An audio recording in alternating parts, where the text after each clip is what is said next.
নির্বাচনী হলফনামায় কয়েক কোটি টাকার সম্পত্তির তথ্য গোপনের অভিযোগ। বিজেপি বিধায়ক অগ্নিমিত্রা পলের বিরুদ্ধে নির্বাচন কমিশনে নালিশ। অভিযোগ মানতে নারাজ আসানসোল দক্ষিণের বিজেপি বিধায়ক। নির্বাচনী হলফনামায় তথ্য গোপন, কয়েক কোটি টাকার সম্পত্তির তথ্য গোপন করেছেন বিজেপির অগ্নিমিত্রা পল। এমনই চাঞ্চল্যকর অভিযোগ জমা পড়েছে নির্বাচন কমিশনে। নালিশ গেছে রাষ্ট্রপতির কাছেও। দাবি করা হয়েছে কলকাতার হাজরা রোডে 1171 স্কোয়ার ফুটের বাড়ি রয়েছে অগ্নিমিত্রা পলের।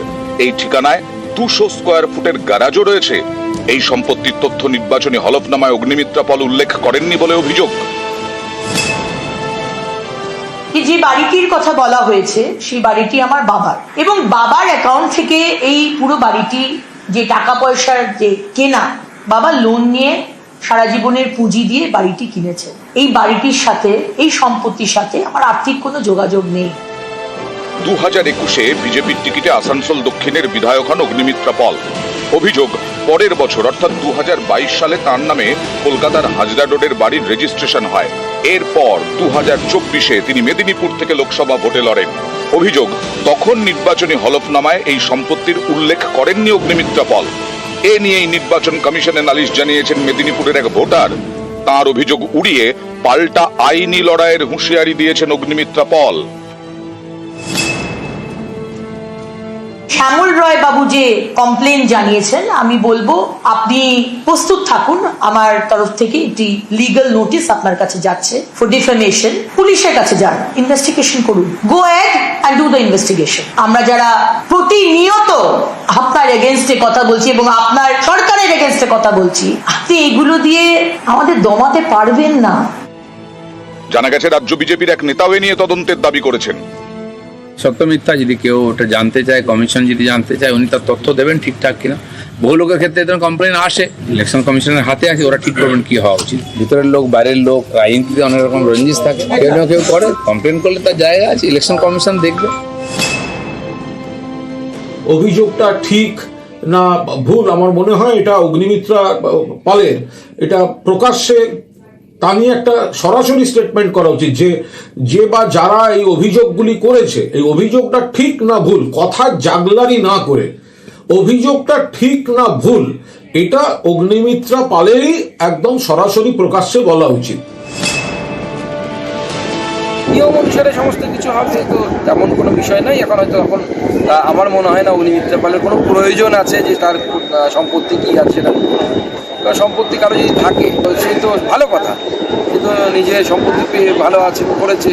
অগ্নিমিত্রা পালের বিরুদ্ধে তো চাকরি বিক্রি করার অভিযোগ নেই, অগ্নিমিত্রা পালের বিরুদ্ধে তো কয়লা পাচার করার অভিযোগ নেই, বা অগ্নিমিত্রা পালের বিরুদ্ধে গরু পাচার করার অভিযোগ নেই। কেউ যদি বৈধ উপায়ে সম্পত্তি করে সেটা লুকোতে যাবে কেন? নিউজ 18 বাংলা। খড়গপুরে ক্ষোভের মুখে রণংদেহী দিলীপ। রাস্তা উদ্বোধনে গিয়ে ক্ষোভের মুখে পড়লেন দিলীপ। দিলীপকে দেখা যায়নি বলেই অভিযোগ তৃণমূলের। খড়গপুর পুরসভার 6 নম্বর ওয়ার্ডে উত্তেজনায় নিয়ে আঙুল উঁচিয়ে তৃণমূল বিজেপির তর্কাতর্কি।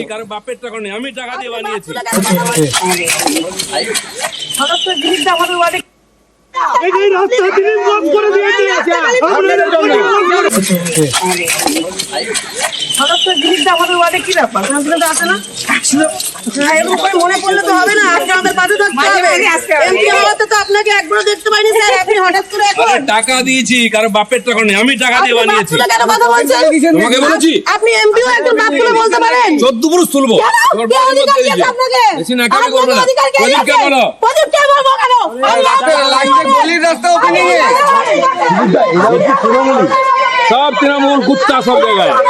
আমাদের ওয়ার্ডে আসছেন, আমাদের কে বলছেন? আমাদের ওয়ার্ডে আসছেন, বাপ তুলে কথা বলছেন। ঘোড়া দিবে দেবো, তোর বাপ কে বলবে? শালা টাকা দিচ্ছে, ভিখারি পার্টি হয়, টাকা দিয়েছি।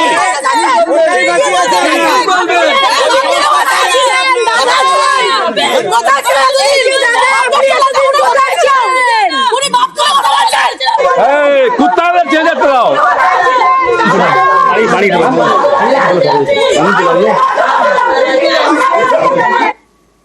এই রাস্তা তিনি বন্ধ করে দিয়েছে, আপনাদের জন্য তিনি বন্ধ দিয়েছে। এই রাস্তায় আপনারা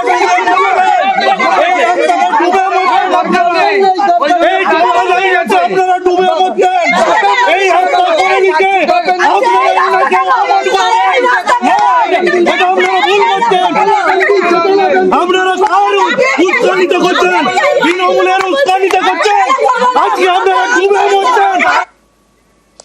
দিলীপের গাড়ি আটকে চলে বিক্ষোভ, নিরাপত্তা রক্ষীদের সঙ্গে হয় ধাক্কাধাক্কি।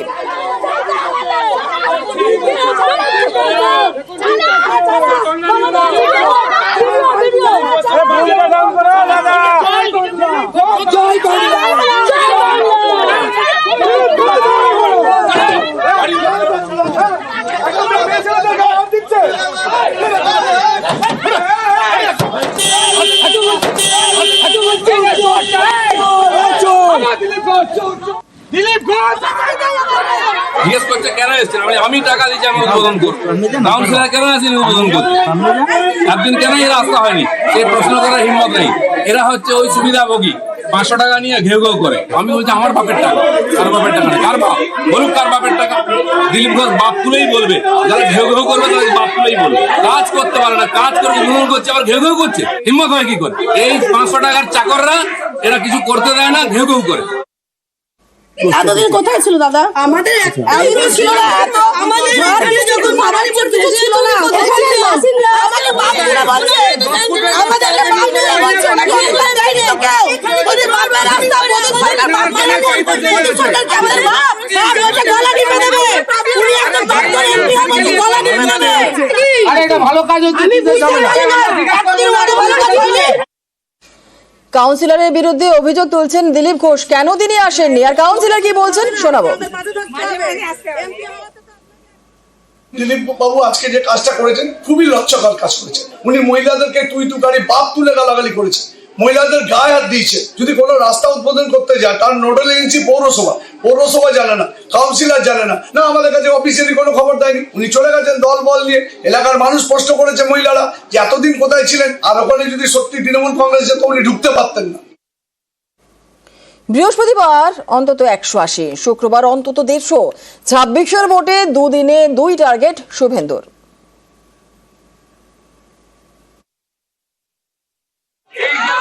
লোকসভা আসন নরেন্দ্র মোদীজিকে দিয়েছেন, শপথ নিন। আমরা দেব 16, রাজ্যে হব 180 অন্তত, এবং মমতাকে প্রাক্তন করব। যোগী পশ্চিমবাংলায় সুশাসন সুরক্ষা দেব। সংখ্যাটা এভাবে বলা যায় না, আমি কখনো বলিও না, কিন্তু বিজেপি সরকার হবে, ম্যাজিক ফিগারের উপরে যাবে। 150-এর উপরে আমাদের যেতে হবে, আমরা সেই লক্ষ্যে এগোবো। এবং আমি বলেছি যে 150 শুধু নয়, একটা কমফোর্টেবল লিড হবে। আর শুভেন্দুর এই টার্গেটে কটাক্ষ কুণাল ঘোষের। আচ্ছা, এটা হচ্ছেটা কি?